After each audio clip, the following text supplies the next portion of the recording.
where will you be in your business, in your life in 36 months? Not because you hope, because you decide. Everyone in this room knows how to create. You're not a manager of your life, you're a creator of your life, or you wouldn't be in this room. How do you create your life? You get hungry for something, don't you? Who has done something in your life that once seemed difficult or impossible, and now it's part of your life?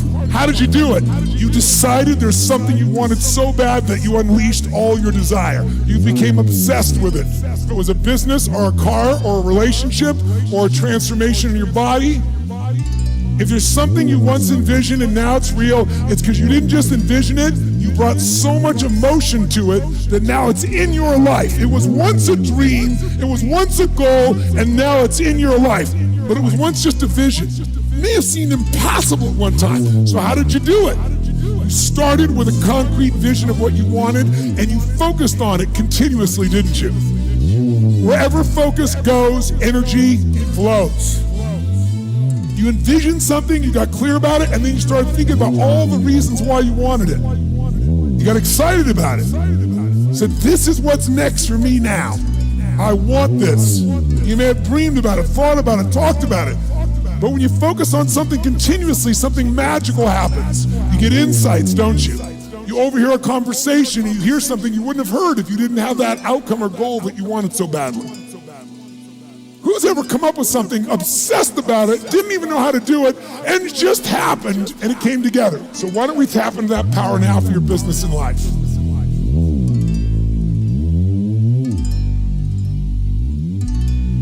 I want to introduce y'all to this very simple concept. It's a very simple concept. If you want it, you gotta go get it. It's time to stay focused.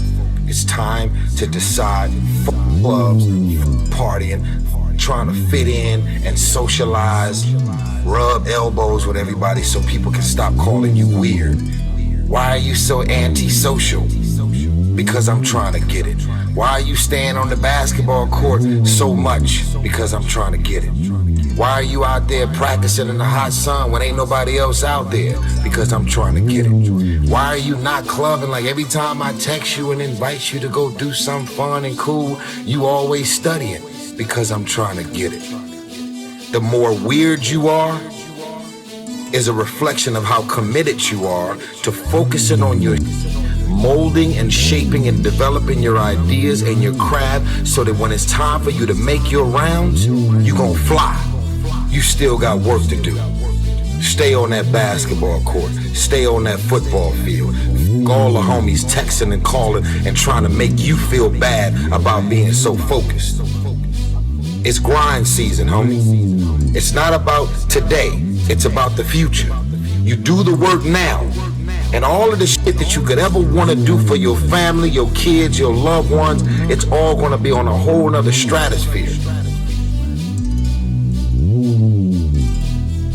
You guys out there, you have to understand that when you do something outside the norm, you're going to catch criticism. You're going to catch heat.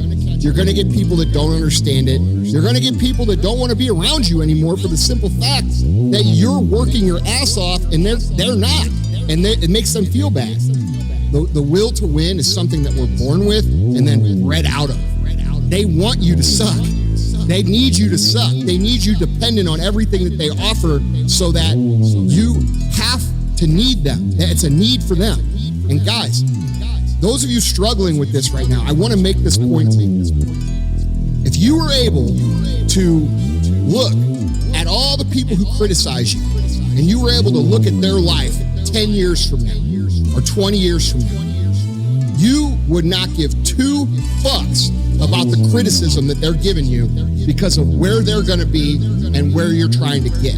And if you could just keep that in mind, it's going to get you freed up to pursue what it is you're doing with less, drag, less guilt, less pressure, less negativity. There's other people out there that are hungrier than you,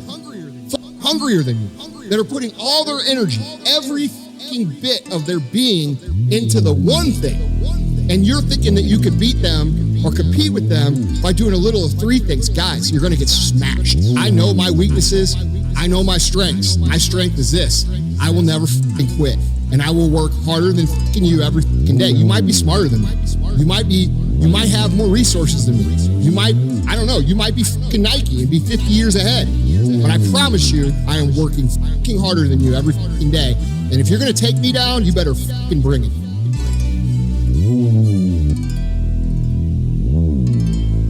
When you hear the words of visionaries, and if they appeal to you on some visceral level, they give you goosebumps, they make you excited, they make you want to sacrifice, be a part of it, stand in line to hear them, pay money, whatever it is. Follow that, make that your vision. Take it and say, that's my vision too. You can adopt someone else's vision and make it your own. That's what we call a following. Is we have taken the visionary's vision and we have chosen to follow that vision ourselves. We are followers. That's a good thing. There's no difference between the visionary and the follower. We both see ourselves in service to something bigger than ourselves. Whether you are the originator of that idea or not is irrelevant. What it does is fuel passion. What it does is fuel conviction. So we don't have to have a vision, but we do have to find it. And so read books, watch TED Talks, read articles, be in life.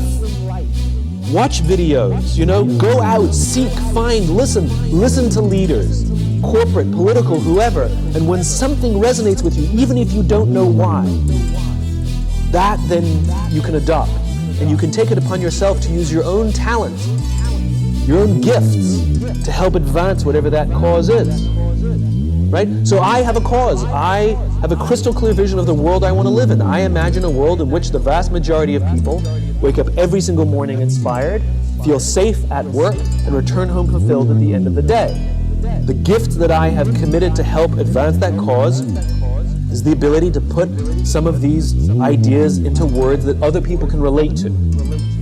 And so we have to commit our gifts. The reason they call them gifts is because they're forgiving. That's what gifts are. They're for giving away. If you have a gift, it's not something you take, it's something you give. So I think we have to find a vision and commit our gifts to help advance that vision. And the great leaders, the ones that can put that vision into words so clear that we can then recite that vision as if it were our own.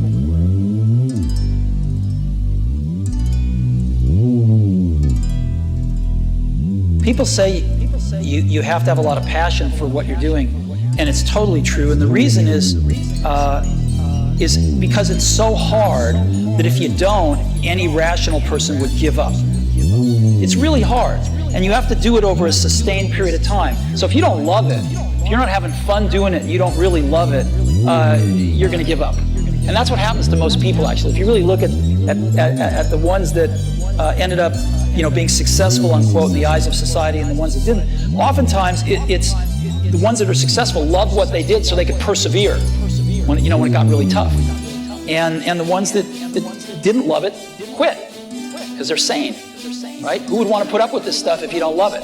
So it's a lot of hard work, and it's a lot of worrying constantly. And if you don't love it, you're going to fail. So you got to love it, you got to have passion. And I think that's the high order bit. You've got to be a really good talent scout, because no matter how smart you are, you need a team of great people. And you've got to figure out how to size people up fairly quickly, make decisions without knowing people too well, and hire them and see how you do and refine your intuition and be able to help build an organization that can eventually just build itself, because you need great people around you. But when you focus on something continuously, something magical happens. If you want it, you gotta go get it. That you're working your ass off and they're not, and it makes them feel bad.